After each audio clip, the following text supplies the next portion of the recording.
Hello viewers, আমি উপস্থিত হয়েছি আপনাদের জনপ্রিয় সিরিয়াল মোহরের আপডেট নিয়ে।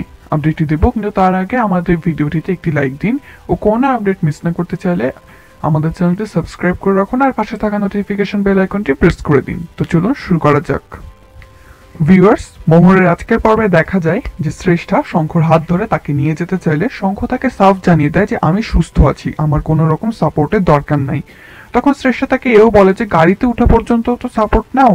তখন শঙ্খ আবার সাফ জানিয়ে দেয় যে দেখো, আমার কারো সাপোর্টের প্রয়োজন নেই, আমি যথেষ্ট সুস্থ আছি আর এখানকার কেউ চায়ও না যে আমি সাপোর্ট নিয়ে চলাফেরা করি।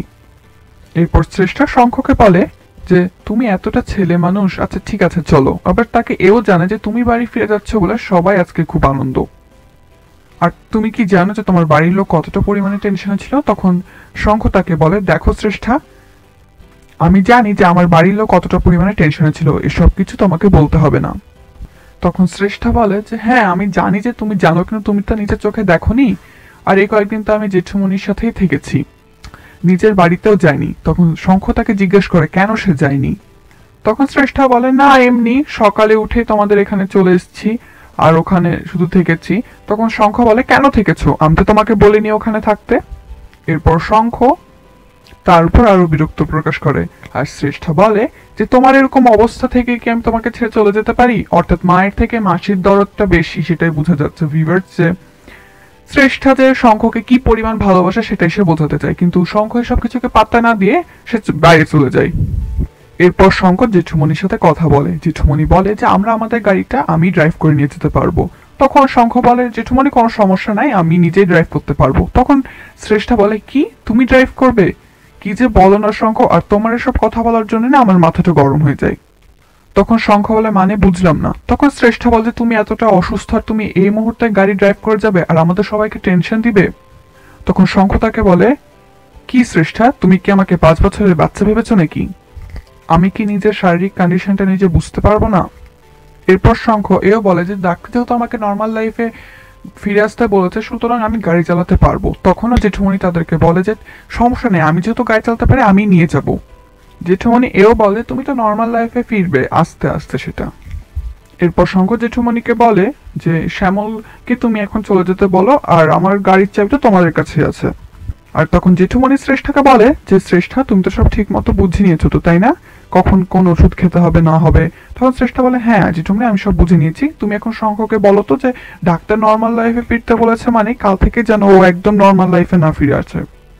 তখন শঙ্খ শ্রেষ্ঠাকে বলে you are not a doctor Shreshtha, ডাক্তার যা বলেছে আমি সেটাই করব।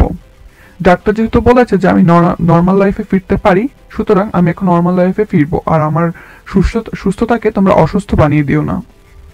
আমার শরীরে যদি কোনো খারাপ অবস্থা হয় সেটা আমি আগে বুঝতে পারবো। বাই দ্য ওয়ে শ্রেষ্ঠা, তুমি নিশ্চয়ই কয়েকদিন খুব সময় অপচয় করেছো, নষ্ট করেছো, কলেজে যেতে পারোনি। তখন শ্রেষ্ঠা বলে যে তোমার এরকম অবস্থাতে আমি কি করে চলে যেতে পারি শঙ্খ? তখন জেঠুমনি বলে শঙ্খ সবকিছু কিন্তু ওই সামলিয়েছে। তখন শঙ্খ বলে জেঠুমনি এক্স্যাক্টলি ও কি সামলিয়েছে? তখন জেঠুমনি বলে যে কি এসব বলছো তুমি, ও তো সারাদিন সারা রাত এখানেই পড়ে থাকতো। তখন শঙ্খ বলে এতে এক্স্যাক্টলি কি সুবিধা হয়েছে বলো তো? ডাক্তাররা নার্সরা আমার সেবা করেছে, তারা আমার পাশে থেকেছে, সুতরাং এখানে পড়ে থেকে নিজেকে স্যাটিসফাইড করা ছাড়া তো আর কাউকে স্যাটিসফাইড করতে পারেনি সে। তখন শ্রেষ্ঠা আবার তার গুণগান বলতে থাকে যে কি সে কি করেছে, শঙ্খর জন্য কি পরিমাণ স্যাক্রিফাইস করেছে।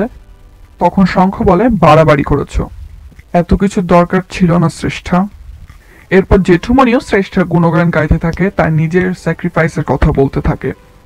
তখন শঙ্খ জেঠুমনিকে বলে জেঠুমনি তুমি তো শ্রেষ্ঠাকে ফোন না দিয়ে হসপিটালকেও ফোন দিতে পারতে, এখানেই ফোন করতে পারতে, তারা তো সবসময় অ্যাটেন্ড আছেই এসব খবর দেওয়ার জন্য। আচ্ছা যাই হোক, তুমি প্লিজ গাড়িটা একটু আনতে বলো না। তখন জেঠুমনি বলে হ্যাঁ আমি বুঝতে পেরেছি তোমার এখন বাড়ি যাওয়াটা দরকার, আর বাড়িতে পাতলা মাছের ঝোল হয়েছে, তুমি সেটা বাড়িতে গিয়ে খাবে, ঠিক আছে? এতেও শঙ্খ খুব বিরক্তি প্রকাশ করে। এরপর জেঠুমনি শ্যামলকে গাড়িটা নিয়ে আসতে বলে। এরপর শ্রেষ্ঠা শঙ্খর উপর আরো আধিক্যতা দেখাতে থাকে, সে শঙ্খকে বসতে বলে, সে অনেকক্ষণ ধরে দাঁড়িয়ে আছে। তখন শঙ্খ তার মুখ তোর জবাব দেয়, দিয়ে বলে যে আমার ব্যাপারে তোমাকে অত কনসার্ন হতে হবে না। আর শঙ্খ এও বলে দেখো শ্রেষ্ঠা, অনেকগুলো দিন নষ্ট হয়েছে, তোমারও অনেক দিন নষ্ট হয়েছে, আর কলেজের কিন্তু ক্ষতি হয়েছে। এরপর শ্রেষ্ঠ বলে, এমা তুমি এখন আবার কলেজ নিয়ে পড়লে, কলেজের কোনো ক্ষতি হয়নি শঙ্খ। তখন শঙ্খ বলে, কলেজ থেকে এতদিন অ্যাবসেন্ট থাকার পরও তুমি যদি বলো যে কলেজের কোনো ক্ষতি হয়নি, তার মানে বুঝতে হবে যে কলেজের প্রতি তোমার কোনো কন্ট্রিবিউশন নেই শ্রেষ্ঠা। তোমার কলেজে থাকা না থাকা এতে কিছুই যায় আসে না ছাত্রছাত্রীদের। আর এই কথা শুনে শ্রেষ্ঠার মুখটা একেবারে চুপসে যায়। আর তখন জেঠুমনি শঙ্খকে বলে, আমি বুঝতে পারছি না শঙ্খ, তুমি ওর সাথে এভাবে কথা বলছো কেন? তখন শঙ্খ বলে, জেঠুমনি একটু ভেবে দেখো, আমি কিন্তু খুব প্র্যাকটিক্যাল কথা বলছি।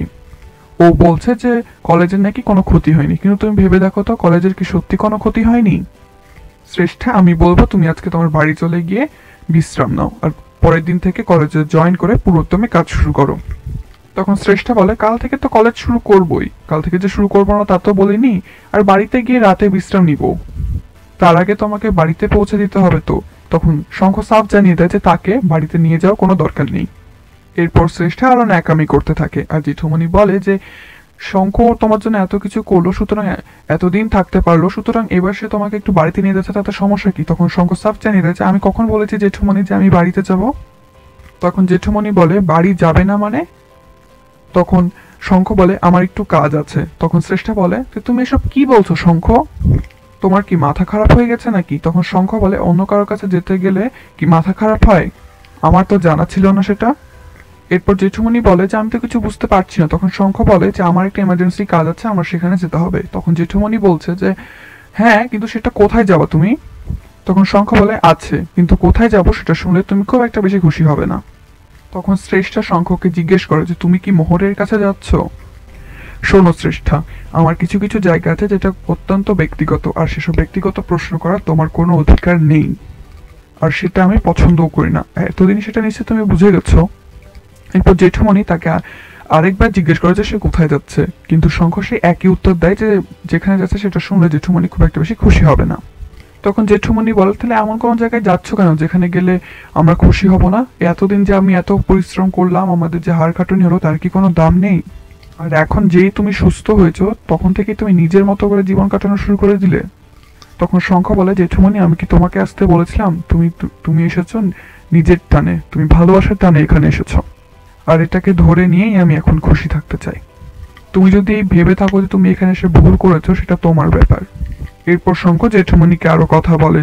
জেঠুমনি আর শ্রেষ্ঠার মুখে একেবারে ঝামা কষে দেয়। আর এমন সময় একজন ড্রাইভার এসে বলে যে স্যার, গাড়ি নিয়ে এসেছি।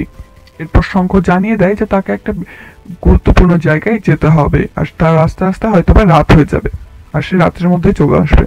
আর সে এও বলে সেখানে তার অত্যন্ত গুরুত্বপূর্ণ একটা কাজ আছে, আর সেখানে না গেলে তার অনেক বড় ক্ষতি হয়ে যাবে।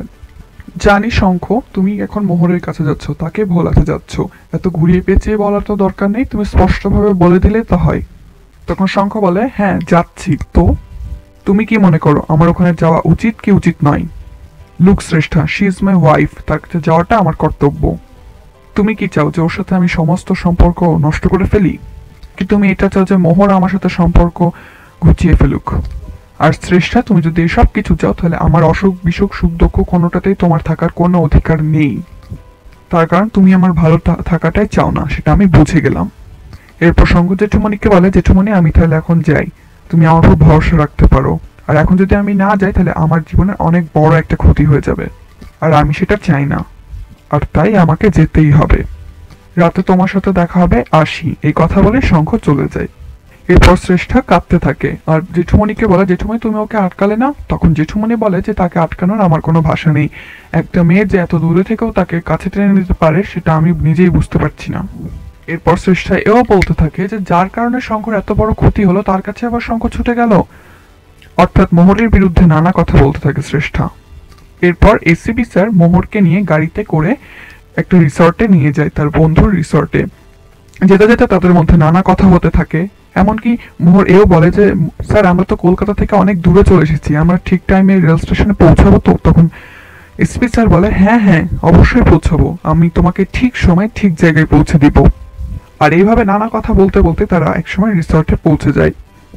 এসিপি স্যার এও বাহানা বানায় যে তার একটা অফিসে কাজ আছে, আর সেই অফিসের কাজ করতে যাবে, আর মোহরকে সে রিসর্টে রেখে যাবে। রিসর্টটা নাকি মোহরকে দেখানোর জন্যই সে এনেছে। আর এরপর মোহর এও জানায় যে এই রিসর্টটা আমি একা তাহলে থেকে কি করব বা আমি দেখেই বা কি করব। অর্থাৎ এসিপি স্যারের মূল প্ল্যান তো হচ্ছে মোহরকে রিসর্টে একা রেখে ওই সময় শঙ্খকে মোহরের কাছে পাঠানো। আর রিসর্টে পৌঁছে গিয়ে এসিপি স্যার আর মোহর নানা কথা বলতে থাকে। আর ওখানে গিয়ে যেসব মহিলারা থাকে বা যেসব কর্মচারীরা থাকে তারা এসে দুইজনকে দেখে জিজ্ঞেস করে যে আরেকজনের তো আসার কথা ছিল। তখন এসিপি স্যার বেশ হকচকিয়ে যায় এবং বলে যে 3 জনের আসার কথা ছিল না, তো আমাদের 2 জনেরই আসার কথা ছিল, হয়তোবা আমার বন্ধু আমাদেরকে সে সারপ্রাইজ দিতে চেয়েছে, এখানে হয়তোবা সে 3 জনের কথা বলেছে। এরপর নানা কথা বলতে থাকে যে তাদের এই রিসর্টটা বেশ সুন্দর, একজন কেউ কোনো ফ্যামিলি কলকাতা থেকে দূরে এসে নির্জন জায়গায় থাকতে পারে, অর্থাৎ রিসর্টেরই বিভিন্ন কথা বলতে থাকে এসিপি স্যার। আর এরপর মোহরকে পাঠিয়ে দেয় লাঞ্চ করার জন্য। আর এই সুযোগে সেই মেয়েটার সাথে আবার কথা বলে এসিপি স্যার। সে বলে যে আমরা যে 3 জন আসছি সেটা আমি জানি, কিন্তু এই কথা যেন ওই ম্যাডামটা না জানতে পারে, কেননা ওই যে আরেকজন আসছে সে হচ্ছে তার হাজবেন্ড। আর সে যখন আসবে তখন তুমি আমাকে একটু নক করে দিবে, কিন্তু এই কথা যেন কোনোভাবেই ম্যাডাম না জানতে পারে।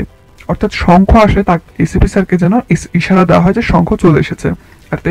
আর তাকে এও বলা হয় শঙ্খ যখন আসবে তাকে যেন একটা রুমে বসিয়ে রাখা হয়। আর শঙ্খ যে এসে এই কথা যেন মোহর কোনোভাবেই না জানতে পারে। আর এরপর লাঞ্চ করার পর এসিপি স্যার বলে যে লাঞ্চ করা হয়ে গেছে, সুতরাং তুমি এখন ঘরে গিয়ে রেস্ট নাও। আর এর মধ্যেই কিন্তু শঙ্খ চলে এসেছিল রিসর্টে। সে এসিপি স্যারকে ফোন দিয়ে জানায় যে সে এসেছে, আর একজন কর্মচারী শঙ্খকে নিয়ে তাকে একটা রুমে রেখে আসে রিসর্টের। আর এরপর এসিপি স্যার মোহরকেও পাঠিয়ে দেয় ওই রুমে, আর তাকে বলে অপেক্ষা করতে। আর এই মুহূর্তে এসিপি স্যার তার কাজও সেরে আসবে। সুতরাং ভিউয়ার্স, এটা কিন্তু স্পষ্ট যে শঙ্খর রুমে এখন মোহরকে রেখে আসা হবে। আর মোহরকে চলে যাওয়ার পূর্বে এসিপি স্যার কিন্তু অল দ্য বেস্ট বলেছে। এটা অবশ্য মোহর বেশ অবাক হয়, সে জিজ্ঞেস করে অল দ্য বেস্ট কিসের জন্য। তখন এসিপি স্যার বলে না না এমনি অল দ্য বেস্ট দিলাম। অর্থাৎ কিসের জন্য অল দ্য বেস্ট দিয়েছে সেটা নিশ্চয়ই আপনারা বুঝতে পেরেছেন। আর এইভাবেই ভিউয়ার্স আজকের পর্বটা শেষ হয়ে যায়। তো আগামীতে যে বড় ধামাকা আসতে চলেছে তার আপডেট আমরা আগেই দিয়েছিলাম, আর তাই কিন্তু হচ্ছে। আর এরকম নতুন নতুন ভিডিও পেতে এবং আমাদের চ্যানেলের কোনো ভিডিও মিস না করতে চাইলে আর দেরি না করে এখনো সাবস্ক্রাইব করে রাখুন, আর পাশে থাকা নোটিফিকেশন বেল আইকনটি প্রেস করে দিন। ধন্যবাদ।